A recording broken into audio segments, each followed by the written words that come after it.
Yo, what's good? It's Brother Brandon, back with some more free guitar lessons. Alright, this week we're talking about Phrygian. It's a pretty cool sound, pretty necessary sound. It's my favorite Phrygian chord. Don't mind the bird, but it goes 2, 2, 5, 4, 2, 2, right? Love it, love it. I got a little lick that goes with this chord as well.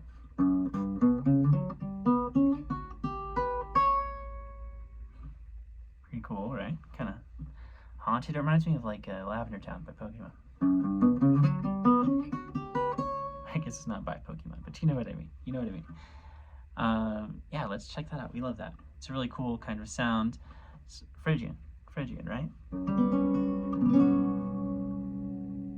And here's that lick with the chord. 2, 3, 2, 4 on A. This goes 4, 5 on D. It goes 4, 6 on G. 7, 8 on B.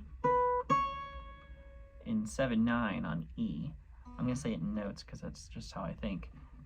F sharp, G, B, C sharp, F sharp, G, B, C sharp. And you're just doing that. F sharp, G, B, C sharp.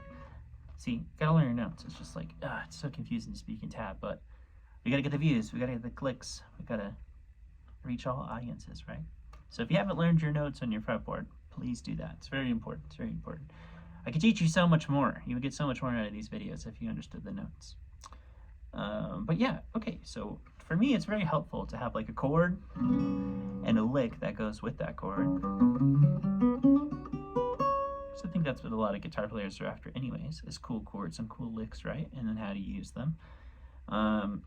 At least I was. I know when I was starting out, that was all I wanted. It was like, dude, I don't care about the tunes, man. Just show me the licks, bro. Just show me the cool sounds. Show me some cool stuff to do. I can just pick up the guitar and I sound good, you know? And you play this, you know, people are like, whoa, what is that? And then you follow it with this. You're like, man, that's tight. So it's cool to know kind of 1 plus 2 and how they could work with each other. Beyond that, I think knowing what Phrygian is and what the scale is very important. Just kind of knowing the theory behind the flashy stuff, right? So here it goes. It's like, we're going to say we're in F sharp Phrygian. Okay, so really that means we're in the key of D major. If you think about it, right? It's like D Ionian, E Dorian, and F sharp Phrygian, right? So F sharp Phrygian. Okay, here goes.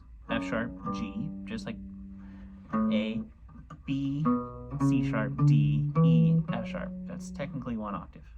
And for me, I'm thinking like I'm just playing F sharp to F sharp inside of the key of D.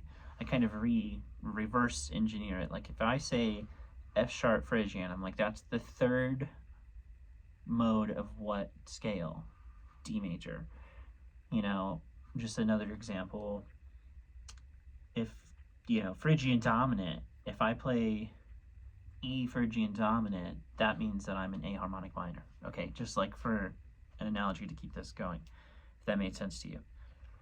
Is I try to reverse engineer it, because the modes can be confusing especially when you start throwing around all these names. You're like, what scale are we in? It's easier for me to think about the parent scale, like where it actually comes from, than it is to think about whatever. But you need to know both. You need to know that this is in scale degrees, as just a Phrygian scale, it would be like 1 flat 9, flat 3, right? 4, 5, flat 6, flat 7, 1. And that's like the most applicable way, because then you could apply that formula to any note. But it's also helpful to know where this mode comes from, right? I appreciate that.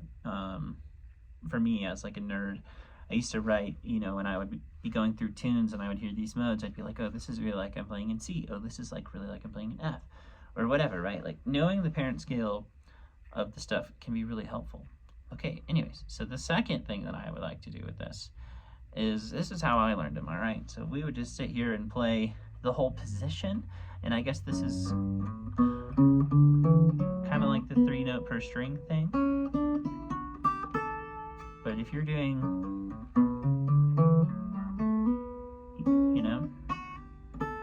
to A.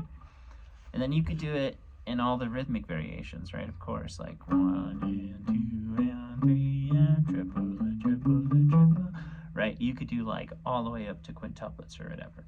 And we would do that all up the neck. So learn the scale, learn the lick, learn the chord. That's going to be really helpful for you, and for me, and for everyone, I think. So check that out. So you're probably asking, how do I even use this though? Like, it sounds cool.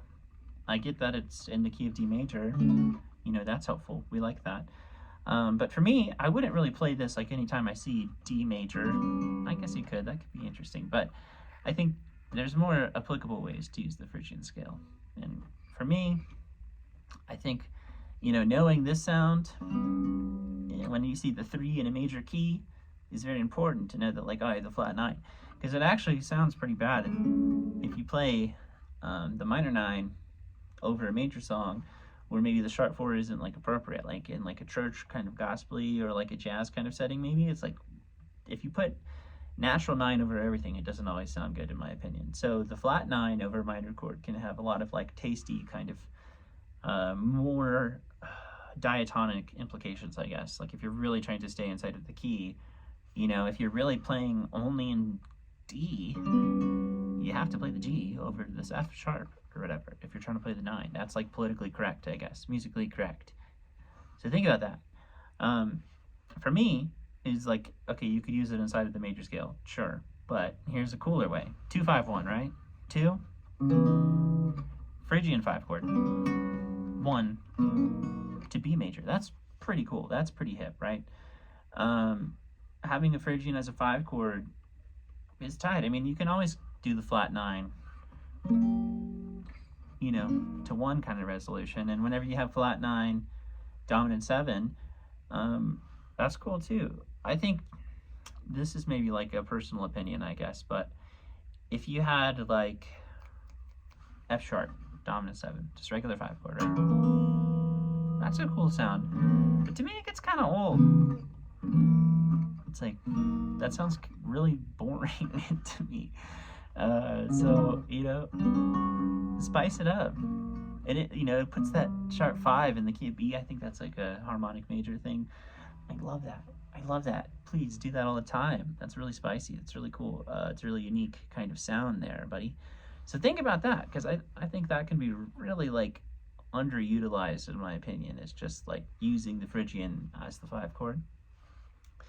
Okay, the other thing I thought about in terms of just like regular music, and this is, you know, a cool sound for multitude of reasons. This is a big like hip hop kind of sound, I guess. And now I think about it more, is using it like this and then having the flat 9 kind of sound, like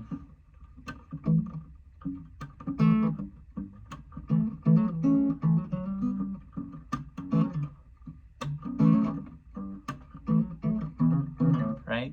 And like, to me, I guess this is again pretty nerdy, where I showed the cats in the Discord this. Join the Discord if you're not in the Discord.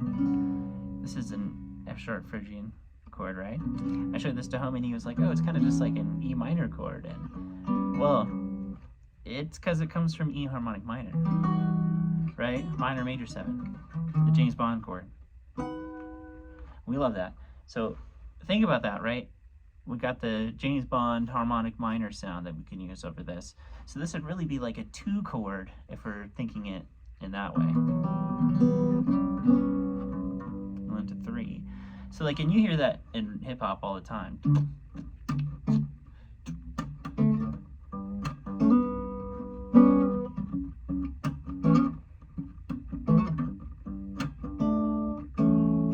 You know, that's all day. Flat 9 in the bass kind of thing. They love that.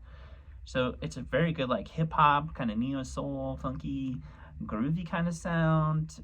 Phrygian is a lot of things, man. Don't just equate it to the 3rd mode of the major scale, although that's a beautiful sound, as we have talked about for 9 minutes previously before this. But I think that's maybe a more like modern way that people would use it, is putting the flat 9 in the bass over like a minor chord in like a hip hop kind of context. I do that all the time. I love that. I love that. I love it so much. So think about that kind of stuff in your playing when we're just talking about Phrygian the major scale. Little recap. We talked about the chord. We talked about the lick. Right? We talked about just the scale itself. And how you should play it in 2 octaves, all the way up to the A, going back and down, and all the rhythmic variations, right? You know, we talked about just kind of playing it inside of a D scale, which sounds great. We talked about 2-5-1, right? And then we just talked about using it all spicy. So just a little quick recap for you. I hope you liked the lesson. If you made it this far, like and subscribe. Get this new guitar. It's going to go for sale on Reverb here pretty soon. I think I'm going to put a pickup in it so we can plug it in. It's really cool. Lots of fun. It sounds great, doesn't it? All right, check it out. Big love. Free guitar lessons forever.